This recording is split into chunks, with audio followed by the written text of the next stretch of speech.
Welcome to part 2 of the NAD1155 preamp that I've been working on. As you can see, I have a whole bunch of new capacitors in front of me. The owner has agreed to replace all of them, which I think is a good choice. That includes the metal film style capacitor here, and that's going to replace this capacitor C601, which again, this is in the power supply and it has seen some excessive heat. So I'm pretty sure this hasn't failed yet, but we want to get it replaced before it does fail. After we replace all of the capacitors, we'll check the ESR of at least some to see where they were at. We'll also take a closer look at the board and the layout of the board as well as the schematic to see how this thing is operating. And we'll do a few tests. We'll check the voltages where we can. I believe there's 1 or 2 adjustments for those. And of course we'll do a final sound test before I send this out. And just like that, every single electrolytic in this unit has been replaced. As always, I use either Nichicon or Rubicon 105C rated caps. I always use caps of identical capacitance and caps of equal or greater voltage rating. There were no major surprises during this replacement. The back of the board was very clean before, and it's still clean now, so there's nothing to show there.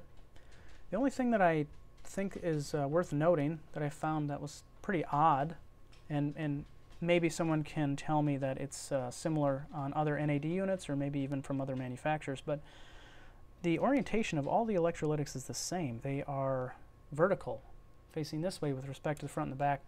And even more than that, the negative lead of all of the electrolytics are facing the back of the unit, which I thought was interesting. It took me about 5 or 6 caps before I noticed that, and it was actually pretty helpful.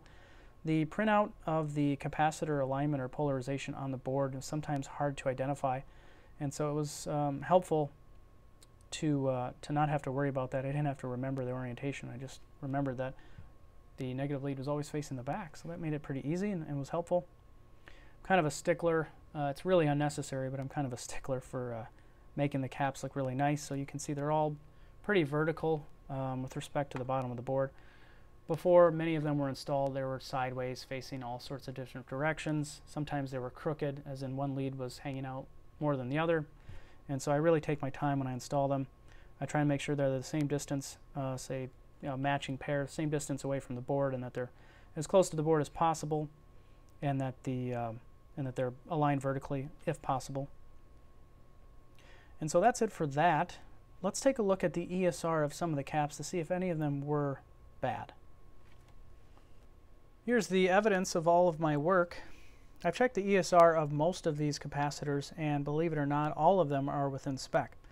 It shouldn't be too surprising, being that there were no symptoms of failure, there was no bulging, no leaking from any of the capacitors, and this unit was operating just fine before I did the replacement. But it's still a great idea to replace these. This unit, although I haven't checked the manufacturer's date, I assume is 30 to 40 years old, or maybe even older. And the capacitors appear to be original as well. They're all Sanyo 85C rated caps, and they're all the same brand, and they all look to be the same age, so I assume they're original. And of course these are going to dry out over time, and replacing them is only going to improve the longevity of this unit. So I'm glad the owner went along with that. Let's check the ESR of a few of these. As I said, I've already checked them, but just to show you what they are, or a few of them anyway, this is the biggest capacitor in the unit. This is one of the smoothing caps in the power supply. It's 1000 microfarad at 35 volts. The spec for this is an ESR no greater than 0.07 ohms, and it's passing just fine at 0.04. We'll look at a smaller one. This is 220 microfarads at 16 volts. The spec for this is an ESR no greater than 0.4 ohms, and we're sitting at 0.18. And we'll check one more. We'll look at the ESR of one of the 4 blue caps in this unit. This is 10 microfarads at 25 volts. The spec for this is an ESR no greater than 6 ohms, and this one is at 1.7. Let's take a walk around the unit and take a look at some of the circuitry here so we can see how it operates. We'll start with the power supply section. The AC voltage enters the unit through the back here in the line cord. Power transformer is here on the left. The secondary of the transformer enters the board through these 3 pins. The 2 outer pins are fused, which is never a bad idea. The AC voltage then enters the bridge rectifier and exits as pulse DC. The two large capacitors here are going to smooth that pulse DC into DC. And we'll have something like 32 volts entering the regulator stage. So the regulator stage is interesting on this. We have two transistors here that are going to regulate, but we also, in addition to that, have this IC601. So all three of these components are going to work in unison to regulate the voltage. And it's going to output something like plus and minus 24 volts to the rest of the unit. We have this adjustment pot here to allow us to adjust to make sure that our voltage exiting the regulator circuitry is between 23.5 and 24 volts, and this is something we'll check in a bit. There's not much else to discuss relating to this top section of the board. We have the record section of the circuitry here along with the record switch. We have the phono section of the circuitry here, and we have the listen or input selection switch here. This lower section of the board is comprised of the headphone circuitry as well as the amplifier circuitry. The headphone circuitry is isolated to this part of the board right here, while the amplifier circuitry is contained a little bit over here on the right as well as this entire left section. There's not much to say about either of these sections other than the amplifier circuitry is utilizing this op amp. This is a JRC product IC301, and the output transistors are way over here on the right, Q303 and Q353. The only other thing I wanted to mention while we're looking at this unit, as we saw in part 1, I removed, cleaned, reinstalled, and tested the volume and balance potentiometers here. And I did mention briefly that the volume potentiometers contain 4 pins, which is unusual for a standard potentiometer, although I didn't go into the utility of that 4th pin. The 4th pin, as mentioned by a few viewers in the comments, is utilized in conjunction with the loudness control circuitry. And so this is the loudness control switch right here, and it utilizes a few of the capacitors and resistors around it. And when enabled, the loudness control boosts the low and high frequencies of your audio signal. Specifically, this is useful for when you're listening at low volumes. At low volumes, apparently our ears and our brain tend to attenuate or decrease the volume or the loudness of low and high frequencies. And so the sound of music and sound in general at low volumes doesn't sound the same at moderate and high levels.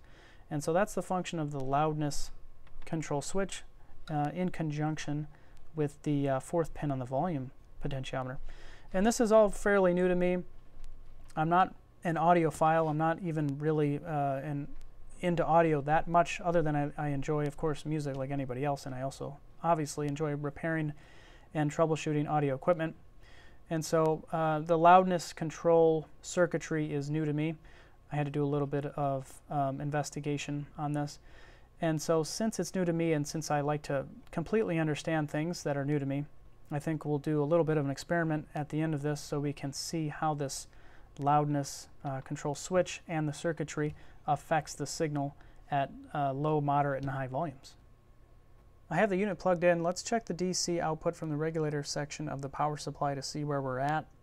Again, we have this adjustment pot here to adjust the 24 volts if needed. The service manual tells us that we need to look at the collector of Q601, and we should be somewhere between 23.5 and 24 volts DC. And as you can see, we're at 23.6, and so I don't see any need to adjust this. I now want to test the loudness control circuitry of this unit. I have a theoretical graph of the output versus frequency. If we look at the loudness control off state represented by the solid line, we can see the output of the unit should remain fairly constant across the frequency range from about 0 to 20 kilohertz. If we look at the loudness control on state represented by the dashed line, as I mentioned earlier, the output at lower and higher frequencies should be higher than medium frequencies. This is to help compensate for the attenuation or the drop in loudness perceived by our ears and our brain at lower volumes. And so I have a very simple test set up. Let's go ahead and take a look at that so we can see if the theory matches the results. I have my signal generator hooked up to the input of the preamp. We're looking at the output on the scope. This is about 1 volt peak to peak. I want to test first using the loudness control in the off position, so we should see no change in the amplitude as we increase our frequency.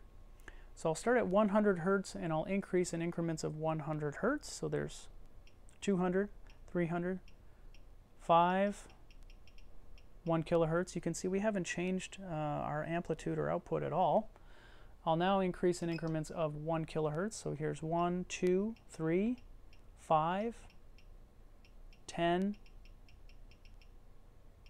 and that's 20 kilohertz right there. You can see we're still at right around 1 volt peak to peak. So indeed, with the loudness control switch in the off position, our output amplitude has not changed at all, no matter where we are on the frequency spectrum. So now let's test with the loudness control on. We'll go back to the startup conditions at 50 Hertz, or excuse me, 100 Hertz.